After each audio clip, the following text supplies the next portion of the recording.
More now with Jonathan Capehart's exclusive interview with President Biden. You unveiled a new attack line earlier today. You dropped it here just a moment ago, but the full line was Mega MAGA Trickle Down.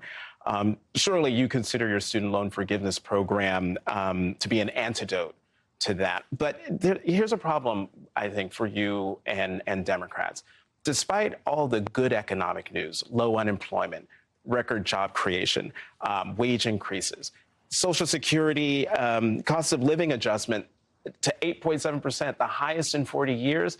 And yet, poll after poll shows that the American people trust Republicans on the economy and think that Republicans should control Congress. How do you break through that? I'm not sure about the polls because, the way people conduct polls today, it's hard. 90% of it is you get on a telephone where you have to call 7 times to get somebody to answer the phone, number one. Number two, a lot of what we've done and we've passed has not kicked in yet. For example, we have all this money to rebuild the highways, bridges, internet, et cetera. But it's going to take time. It's not all happening overnight. It's not like we passed the law and all of a sudden the highways and bridges are all functioning. It's not like we're in a position where we're saying no senior, which we do, is going to have to pay more than $2,000 a year for their drug costs. Even so, some are paying $13, $14, $15 with help with their families because of cancer drugs and the like. It hadn't kicked in. It doesn't kick in until next year. So a lot of what we've done, people are hurting. They're hurting because, when you take away that margin for people sitting around the kitchen table and they're paying, 3 times as much or 2 times or 1.5 times as much for the gasoline, it matters. I grew up in a family where when that occurred, it was a discussion at home. And so I think this is a process of people making sure that what we say we're doing really is going to happen.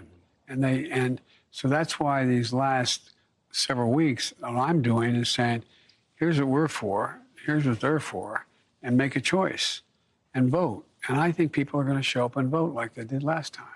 One of the things you said you're for, Mr. President, is codifying Roe. You've said you need 51 or 53 seats in the Senate in order to make that happen. But what happens if Republicans take control of Congress? How are you going to protect women? Veto anything they do. They have to get for them to make Dobbs, for them to outlaw Roe, outlaw the right of a woman to make a choice with her doctor, to not make exceptions for rape and incest and et cetera, and pass it out of the Congress to make it the law of the land. The president has to sign it.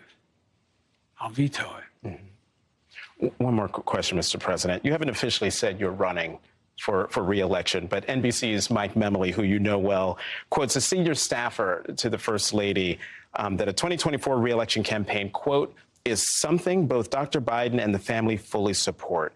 And seeing that took me back to your 2017 book, Promise Me, Dad.